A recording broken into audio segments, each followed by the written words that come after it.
morning, everybody. Welcome back to the next edition of the Preacher's Plate. This is Chef Preacher Man here, and as promised before, today, what's on the Preacher's Plate? None other than sausage gravy over the top of some buttermilk biscuits. Good. Now, y'all need to pay attention. I know some of y'all don't know how to make biscuits and gravy, and that's absolutely fine. Hopefully, this will be a help. We will have a link down in the description of the recipe, and if you'll follow along closely, I think you can make this relatively simple recipe. I will say this, some of y'all have asked me to make homemade biscuits. Well, the Preacher's Plate is pretty full today, and I don't have time to make homemade biscuits, so we're just using frozen Grand's Pillsbury biscuits. You can use whatever you want. I will do a video down the road on homemade biscuits. It just takes a little more time than what the Preacher has today, so we're going to just put this biscuits over, you know, in the oven and make some homemade gravy here. But I'll tell you this gravy's so good, you can put it in a glass and drink it. You can pour it over a brick. Now, I wouldn't recommend that if you want to keep your teeth, but nonetheless, it's good stuff. So what we're going to do, start with, we're going to turn our little stove on here, pretty good and high. And you got to start with your favorite breakfast sausage. 1 pound of breakfast sausage will do good. I particularly got, there's some sausage I can't get here where we live. My preference would be Jimmy Dean's. All natural, great sausage. Problem is it doesn't put out a lot of fat. This here sausage is Owens regular. My family likes this, so we're just going to use this morning. And I've already pre-cut it, so you get you that pound of sausage and put it in the pot here. Got to put it in an old pot and let it get to start heating up. And then what we'll do is we'll just set that aside and we'll throw this away here in just a bit. You get that sausage going real good and get it going and just kind of break it up real good and let it kind of heat up a little bit. And I'm going to break it up a little bit. And as I break it up, I'm going to get ready to put the secret ingredient in. Now listen, if you're a health nut, this ain't the channel for you. I'll be honest with you, we just eat, amen. And the Preacher likes to eat biscuits, but who don't like a good plate of biscuits and gravy? And I don't know what the temperature is where y'all are at, but it's early in the morning here and it's cold. And it's unusual that it's real cold down in North Texas, but it is. And so we're going to make this gravy here.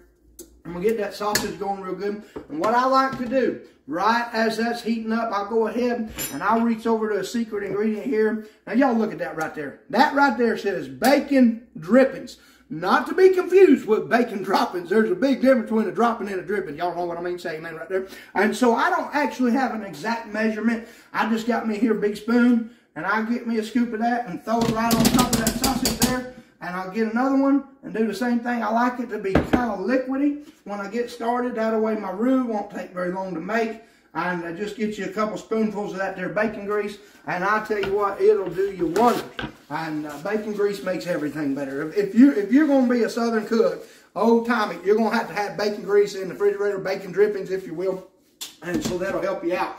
Now I'm going to work this sausage here for just a few minutes. It won't take long. I've already cheated. I've already measured out the flour. I've already got my biscuits in the oven, just trying to time this thing out. We got, like I said, the Preacher's got a full plate today. So y'all pay attention, and we're going to just let this thing get good. It won't take long. Once the sausage starts really heating up, them bacon drippings will start melting into there. Of course, it gives it an even better flavor, helps the flavor. But I do it particularly because a lot of the sausage that I buy doesn't make a lot of fat. Now, if you got a good breakfast sausage that makes a lot of fat on its own, you don't need to add anything to it. It'll make a good roux, but you got to have the good, a good balance of a little bit of drippings in there so that you can get a good roux, because that's where a lot of people struggle when they go to making gravy, is that roux. I've heard people say, well, I can make gravy, but it's lumpy or it's too runny, or, you know, some people don't like it real thick. Me personally, I like gravy thick enough you could lay bricks with it and it'll stay with you. Because when I put that thing in the tank and put it in the ministry, I want it to stay with me. Okay, a long day today, a lot to do, and I need some strength to go on. And so we're gonna make us some breakfast, all right? And honestly, I'm gonna make sure that stays hot. It's starting to heat up in there. Y'all can't smell this, but I'm telling you what, it's smelling real good already. And it's sure to wake up the sleepiest of those that would be in your household. And so we're going to keep working on that and let that heat up a little bit. And then I'll show you what we do next. I do not season this until I've got my milk and everything in there. And then I'll season it and I'll show you what we like to use. I will tell you, when it comes to pepper, I like a coarse ground black pepper. This is the best pepper I've ever found anywhere in the country. Now, that doesn't mean there's not better, but this is what I like. And so y'all can see that right there. That's good pepper. It's got a nice little stout kick to it. And I'm telling you, it makes everything better. And pepper ought to have a little bit of bite to it. Not too much. You don't want to overdo it. But it ought to have enough, you know, you got a hold of some pepper. And so that's what I use there. It used to be I could buy it in the grocery store. But with everything that's going on, I honestly have to order it online from Amazon because it's hard to come by. And so we order it like that. I could order it by the case, but one of those bottles will last me a long time unless I'm making dry rub, which we'll do that later on this week. It's a good time while that sausage is cooking to just remind you of a couple things. First of all, don't forget to put the Lord first in everything you do today. And that's the way you have a blessed day. I just am a firm believer. If you want God to walk with you throughout the day, you got to meet Him first thing in the morning. David said, early will I seek Thee. And the second thing I want to remind you of is this. Don't forget to take the time to hit that like button. And there's a little bell there. You hit that bell, hit that subscribe button. Help us get the algorithm up. Help us get this thing monetized so that we can decide which direction to go, whether we're going to open up a food truck or a little cafe called the Preacher's Plate. All this is in the works, and we need your help. I need y'all to help us. And please don't forget to add your comments. Any comments, questions, or concerns, please put them below. We'll take note of those. If it needs to go to file 13, we know what to do with that too. So y'all do that. Don't forget to subscribe. Pass these videos on to everybody you know. Just share it, like it, subscribe, and we'll see what happens next. Now, if you take a look here in the pot, I've got some drippings melting down into that sausage, and with the little bit that the sausage is making, it is really going to come together. It's browning up nicely, and I'm going to keep working it. Once I get it nice and brown, I'm going to go ahead and begin to make my roux. Honestly, this gravy does not take long. It does not take long to make at all. Everybody has a different way they like to break up their sausage. I like mine real fine. It's nothing wrong with having bigger chunks, but I just prefer to have a real finely ground sausage. And I've used hot sausage, I've used mild sausage, I've used all kinds. I would not recommend the maple sausage. If you like maple sausage, it just don't go real good with gravy. It's my personal opinion, so you do what you want to do there. But I think this is good. It's got a little bit of a bite to it. Nothing like a good bowl of hot gravy to keep you warm on a cold day. And it'll stay with you. I'm telling you, this stuff will be good. It'll stay with you. And I want to say this. I'm about to add some things here and make some roux. But what I want to remind you, those of you that have never made good, successful gravy, you can always add more milk to bring it thicker, thinner. You know, but you cannot add more flour. Once that flour's in there and you start to add the milk, you can't add more flour. You'll mess it up every time. So the key is how you start. Now, it's important how you start. Very important, but it's more important how you finish. You can take that and chew on that a little while. A little nugget from the Preacher's Plate. But you want to start right, because if you don't start right, it'll be hard to finish right. That's the truth, and that's a good life lesson too. Not just in gravy. It works in the kitchen, but it works in life. And so you want to start right. Boy, this is browning up nicely. Now, I know y'all can't smell it, but oh, my camera girl says, "Oh, Daddy, it smells good." And y'all can't see her. And I'm telling you, this gravy here is sure to wake up the sleepiest of the dead. And just kidding there. It's resurrection gravy is what it is. I'm telling you, sometimes people sleep so hard you wonder if they're breathing or not. And then you start making this, and all of a sudden they start coming out of the woodworks. I said, yes, sir. They know what's cooking. All right, we got us a nice browned up sausage here. You want to make sure pork sausage, you want to cook it all the way through where there's no pink in that whatsoever. And then I'm going to let it sit and kind of thicken up a little bit. I'm going to mash it down so I can see if I've got enough moisture in there for my roux. And I think I'm going to put just a little bit more of this good old bacon dripping here, excuse me. Just not much, just a little bit more. And I want to get it in there and make sure, because I'm making quite a bit of gravy. And that makes a difference. If you're going to make a lot of gravy, you're going to use more flour. And that's just kind of my personal preference. Again, you can give or take on that. But I'm just going to mix that in. Once that's melted down real good, I'm going to go ahead and I'm going to add my flour. And we're just about there. I'm telling you, this is one of the fastest recipes you'll ever make when it comes to gravy. And everybody's in a hurry. Everybody's got things to do. Preacher's got a full plate, like I've already told you, and I got plenty to do today, so I got to make this quick, and we're going to do that. Now, I'm going to mash that down. Looks like I got plenty of drippings in there. If you want to take a look in the pot, see all that? All right, that's important, because what I'm about to do is you get about a half a cup of all-purpose flour, and just about a half a cup, and I'll just dump the whole thing right in the middle, just like that, and then you begin to work it in. Now, this is the part where it's important. You just work it, work it, work it. Don't add anything until all that flour is dissolved, until you got a nice roux. You see how it's all dissolving there? I've got a nice roux. Going to start here in just a minute, and it's going to get hot, and it's going to get thick, and it's going to be kind of pasty. And once you do that, then you're going to add some milk. And once you add your milk, you'll just kind of work it in. What I'll do is I'll pour a little milk in until I got a good, what I feel comfortable with. And then I'm going to add milk as we go, just to stretch the gravy out, if you will. It's one of the most inexpensive meals that you can make. And with everything the way it is today, everything's so expensive with inflation, you're going to have to learn to make staples like this around the household, because there can be some of those things that you got to make from scratch. Now, I've got that getting good and hot, so I'm going to get me some milk here, and I'm just going to pour me a good bit, and I'm just going to pour enough just to kind of cover the sausage for now. And then once you do that, you just kind of start stirring it in, and it'll thicken up. And again, I haven't seasoned it yet. Notice that I have not seasoned it, because I want to get this thing good and going good. And now you want to keep it on that same heat right there. It won't hurt a thing. And just keep on stirring it. Now, this is the thing. You've got to have the time to do this. A lot of people will walk away from it, and it'll get out of hand in a hurry. So I'm just of the persuasion, just stay with it to the end.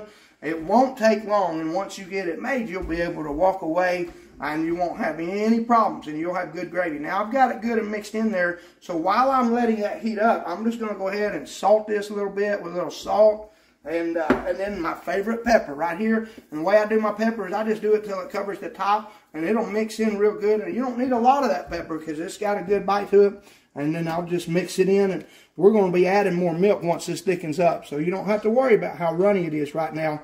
It's just you got to keep stirring it, and just keep that over the heat.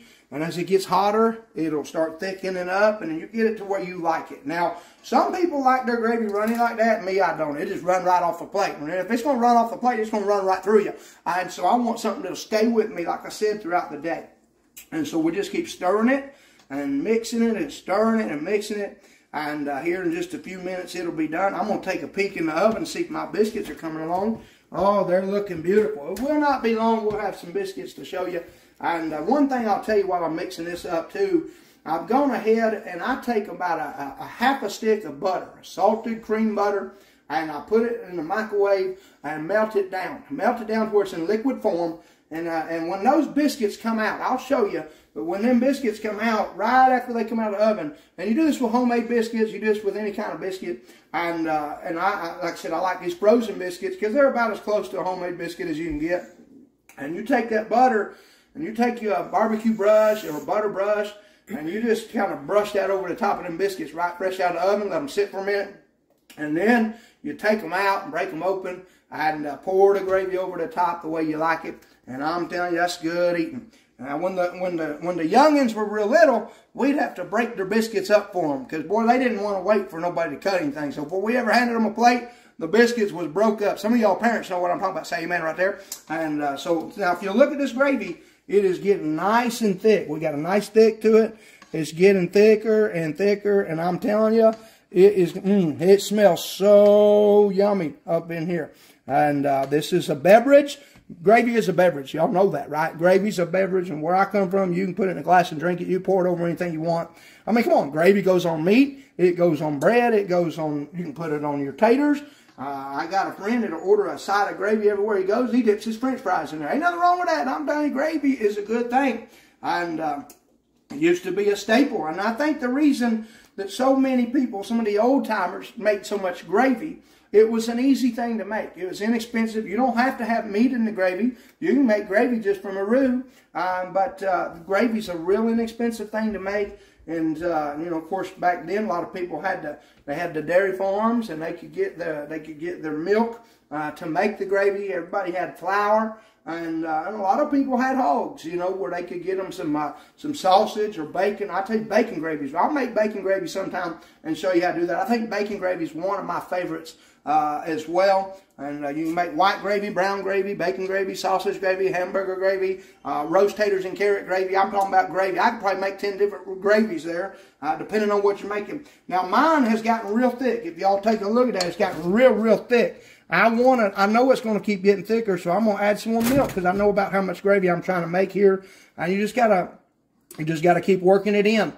You can't take out more than you put in, so you got to remember that. You can put too much milk in, and of course you can always thicken it up. If it gets to where you've done everything right and it's still not quite thick enough, you can add a little cornstarch. And what I would suggest, if you're going to have to do that, is take you a little glass cup, or you know, a jar, whatever, and take you about a tablespoon of cornstarch, and probably, you know, fill the rest up, little juice glass, and fill the rest up with milk that you're going to already add, and mix it in until it's all dissolved in your cup, and then just pour it in and mix it. It will thicken it, and then you can always thin it back out. It's a good thing about gravy, you can make it go a long ways.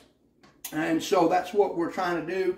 And this has gotten real runny again. Y'all notice that? But don't worry, it's going to thicken right back up. I know what I'm doing, and some of y'all do too. Y'all have done it. Now, I did add all that milk, so I'm going to add a little more pepper because I want to make sure that we have a consistent flavor. And I'll probably just put a dash of salt back in there. There we go. That's going to cook out. And you don't have to add salt. I mean, if you got a salty meat in there, you know, I personally would rather season while I'm cooking than to sit at the table and you watch somebody sit at the table and you've already put 2 pounds of salt in there. Not really, but it seems like it. And then they sit at the table and they pour half a bottle of salt on it before they even taste it. And that's an insult to the chef. Can I just tell you that right there? Taste it before you season it. It may be just right. But some of y'all got a bad habit of doing that. I'm not going to beat you up for that. I understand. Salt is good, but if it's lost its savor, well, where shall it be salted? It's good, henceforth good for nothing, but to be cast out, to be trodden under the foot of men. And the preacher's got to preach a little bit while he's cooking, you know, it comes out. But I'm telling you, this stuff is so good, you don't have to add a whole lot to it. And personally, when I sit down to eat it, I don't want to mess around with having to season it. I'm going to trust it. It's already been cooked right by Chef Preacher Man, and then we're just going to enjoy it. We're going to bless it and enjoy it, and hopefully get to share it with somebody. And there's nothing better than cooking a good plate of some kind of good food and sharing it with somebody. That's the best thing about cooking.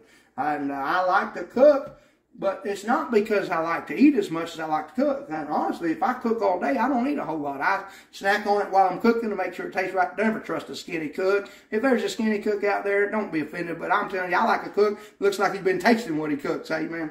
And so, as you can tell, anyhow, moving right along with that. Don't y'all say amen right there. And so we're just going to keep mixing it. It's getting thick again. And that's good. You got to let it sit, get hot, get thick. And boy, once that's done, here in a minute, I'll show you. We're going to turn it off and wait on those biscuits. We're probably going to have a few more minutes, and I won't make you wait with me. I've already cheated. I've already got the biscuits in the oven, so I saved you some time. And I would advise you put the biscuits in before you start the gravy. This gravy don't take long. So that way, by the way, the gravy can stay hot. I want hot gravy. If the biscuits get done a little early, it's okay because they might cool down a little bit, but you put that hot gravy on and heat it right back up. See, so you'd rather have your biscuits done before your gravy or around the same time because that gravy will heat them up and soften them up so you won't have any problems there. And good thing about it, somebody can walk in that decided they didn't want to get with it this morning. Maybe they want to sleep till, you know, after breakfast is over. I'm not real mean about that because they can come in here, take this hot gravy, heat it up again, put it over a cold biscuit, and it'll be just fine. But now we've got a real nice thick consistency, and so I'm gonna let that sit just a little bit, and we're gonna get those biscuits done, and we'll come right back to you here in just a moment and show you what the final product looks like. But hey, don't forget, like, share, subscribe, hit that bell, do all the above. I promise you it'll be a blessing to you, and you'll enjoy this gravy. I hope that you're able to make it, and I hope that you can tell me that you did try it and it worked out good, and I'm looking forward to hearing from y'all, and we'll be back in just a moment. All right, y'all, them biscuits just got done, so now we're going to take this melted butter that I told y'all about and take this brush, and I just brush it right over the top of them, nice and liberal. It's going to be fine. It'll keep those biscuits nice and moist and gives it a good flavor. And then you can take that and just kind of brush it all over those. And then we'll do the other side. And if you got any left, sometimes you like to open up a biscuit and put some jelly on it. That's fine too. We always have that option. You can take what's left of this and just open that biscuit up and throw it on the inside if you like it, a lot of butter. Some of us like a lot of butter. And there you go. So you set that aside. And then what you do is, what I like to do is take me a biscuit here. And I'm going to take my fork. I'm going to lay that open. Look how flaky those are. Praise the Lord. And then we're going to take another one. I like 2 biscuits. You might not. And then we're going to do that right there. Now, we got this gravy. Look at this gravy. Just keep stirring it. I mean, we got some nice thick gravy. Now, I'm going to take those right there, and I'm going to lay those there. And I'm going to just put a little bit of gravy over the top of these biscuits here. Just a little bit there. I'm telling you what, this here is, that gravy will go a long ways. And if you get close to running out, you can add a little more milk and keep it thick. Look at that right there, ladies and gentlemen, from the Preacher's Plate. Now, you know I've got to try this because, you know, just make you want some. You take you a little bite of that right there. Lord, thank you for this biscuit and gravy. Bless it to me. I'm going to tell you, all right, that came out perfect. I'm going to tell you what, it's a good thing to go to the kitchen and find what's on the Preacher's Plate. Now, this was our simple, easy recipe, biscuits and gravy, sausage gravy on a good, cool morning. We got a full day today, got a lot to do. I know you do too. I appreciate you taking the time. I know it takes time out of your schedule to watch us do these things. I hope you'll watch it. Hope you'll like it. Hope you'll subscribe. And please share this video with everybody you know. Leave me a comment. Let me know what you think. If you try it, let me know how it came out. And we certainly do appreciate y'all. And don't forget to taste and see that the Lord is good. And you come on back later on this week. We got revival coming on this week, so I'll be doing some extra cooking. And we'll put some videos out there. I think Thursday we're going to smoke some pork butts. I'm going to show you how to do my dry rub. We're going to brine them things and we're going to smoke them. And then on Sunday, the Lord's Day, I'm going to show you how the preacher has a good home-cooked meal on Sunday after church. We'll come home and there'll be roast, taters, and carrots and all the fixings. So we got a couple of good videos coming to you this way. But stay tuned and check back for the next edition of The Preacher's Plate.